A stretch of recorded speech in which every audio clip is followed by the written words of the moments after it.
On commence tous ce sport parce qu'on découvre quelqu'un ou quelque chose qui nous impressionne, qui nous fait rêver. Comme la plupart des gens de ma génération, moi j'ai découvert le trail via l'intérieur sport sur Kylian Jornet qui s'appelait Ultra Terrestre. Mais le vrai électrochoc, celui qui t'accroche à ce sport, pour moi ça a été le film Unbreakable qui parle de la western. La graine est plantée, je m'en rendrai compte bien des années plus tard, mais mon rêve, le vrai, c'est de courir aux États-Unis. Avant d'aller plus loin, je voulais vous remercier pour l'accueil que vous avez accordé à la précédente vidéo. Plus de 600 vues pour une chaîne avec 75 abonnés, franchement, je trouve ça fou. Et vos retours m'aident à valider les orientations que j'ai envie de donner à la chaîne. Merci pour vos likes et vos commentaires, ils sont précieux pour moi. J'ai encore mis beaucoup de cœur dans cette vidéo, j'ai d'ailleurs mis beaucoup de temps avant de la tourner. J'espère qu'elle vous plaira. 3 semaines, c'est le temps qui nous sépare au moment où je tourne cette vidéo de la Western State 2025.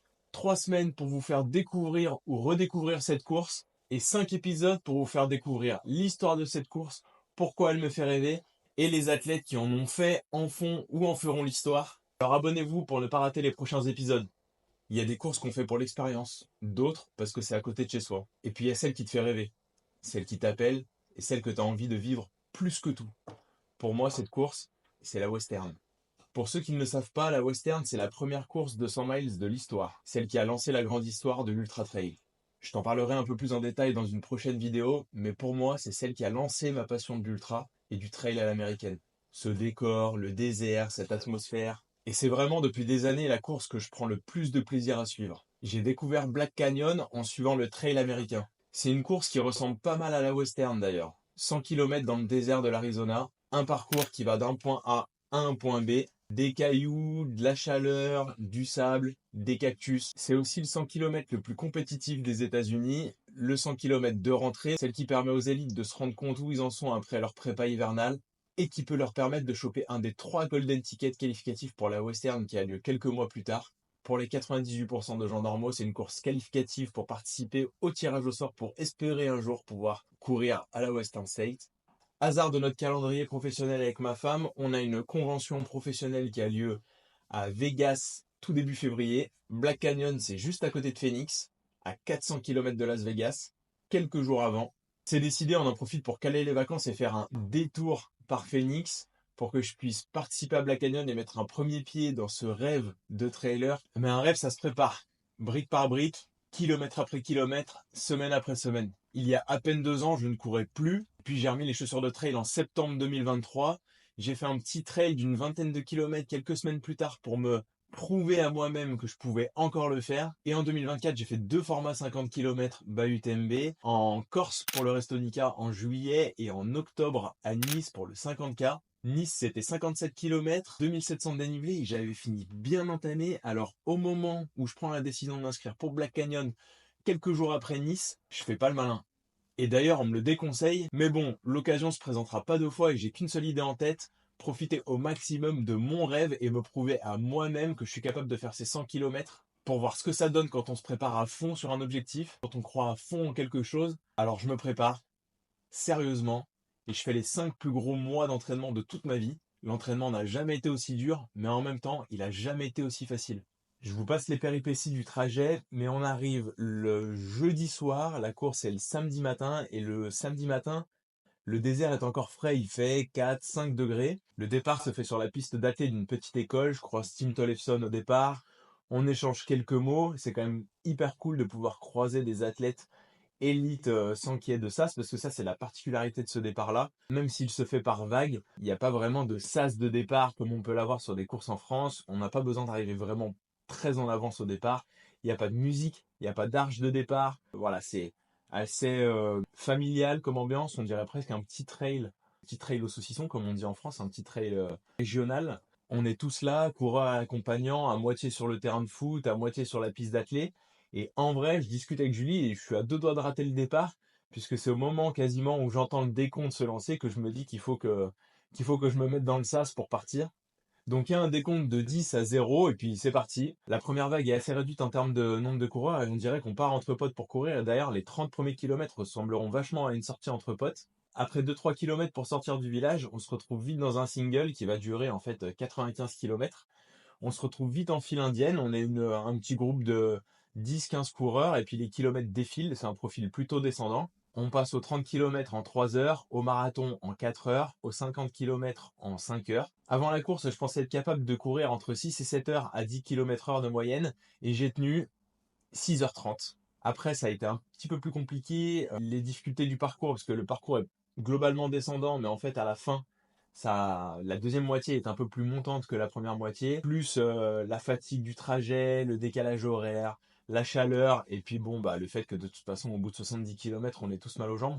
La fin a été un petit peu plus lente, mais pas forcément plus dure. Et ça, c'est assez incroyable parce que même s'il y avait des difficultés, euh, à aucun moment, alors que sur des courses plus courtes, ça m'est déjà arrivé, à aucun moment j'ai pensé abandonner, à aucun moment je me suis demandé ce que je foutais là. C'était vraiment que du kiff.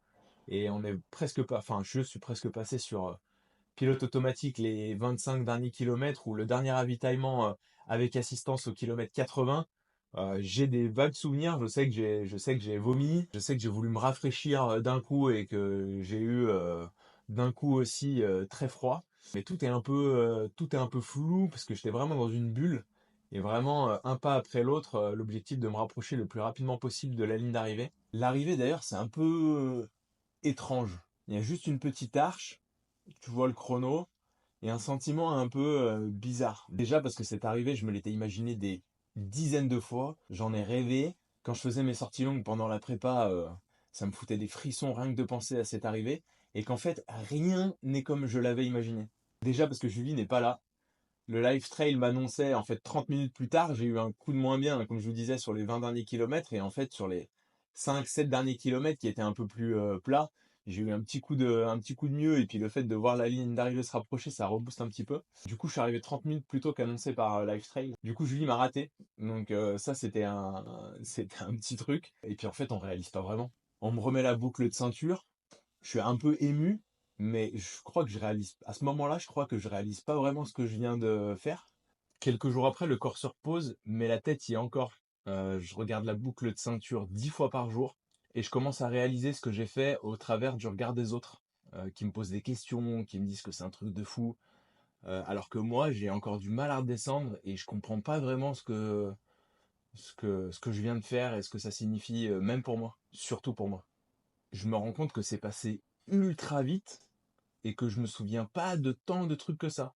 Je me souviens un peu du départ et de l'arrivée, évidemment. Je me souviens des ravitaux avec assistance et d'un ravitaillement que j'ai attendu vraiment longtemps et qui faisait un aller-retour avec, en gros, 1,5 km, 2 km dans un sens pour aller choper le ravitaillement, puis 2 km dans un autre sens pour pouvoir récupérer la suite du parcours. Mais sinon, tout le reste, c'est un peu flou.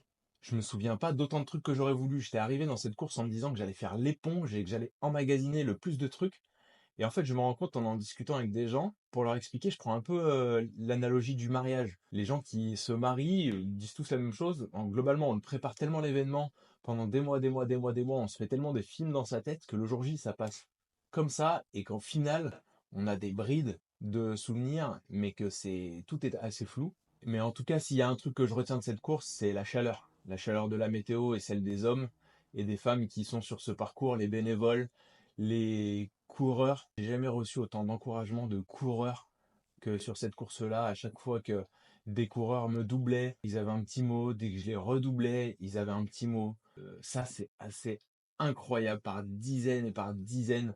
Mots d'encouragement, de come on, go on, good job, etc., etc. C'était vraiment un truc de fou. Mais ce que je retiens surtout, c'est pas que la course. C'est tout ce que j'ai fait pour y arriver, c'est tous les entraînements que j'ai fait pour y arriver, les moments de doute, les petits progrès, les sorties de 5 heures par 0 degré entre Noël et jour de l'an. Et pendant longtemps, je me suis interdit d'y croire parce que je me suis dit que j'aurais jamais les moyens d'aller courir aux États-Unis. Mais ce rêve-là, je l'ai pas acheté, je l'ai construit. Ce rêve de courir aux États-Unis, de réaliser, c'est pas une fin, c'est un début. J'ai découvert la théorie du jeu infini. Dans ce jeu-là, il n'y a pas de fin, juste des gens qui continuent de jouer encore et encore. Et c'est vraiment comme ça, c'est comme dans un jeu vidéo où tu débloques des niveaux et tu débloques des niveaux et tu débloques des niveaux. Black Canyon, c'est le premier chapitre d'une histoire que j'ai envie d'écrire pendant encore très longtemps, avec en point de mire la western.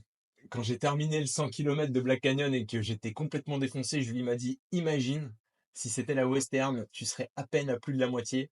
Et sur le coup, ça me paraissait impossible. Et en fait, 24-48 heures après, j'avais des courbatures, mais pas trop. Et la tête se dit, franchement, C'est faisable.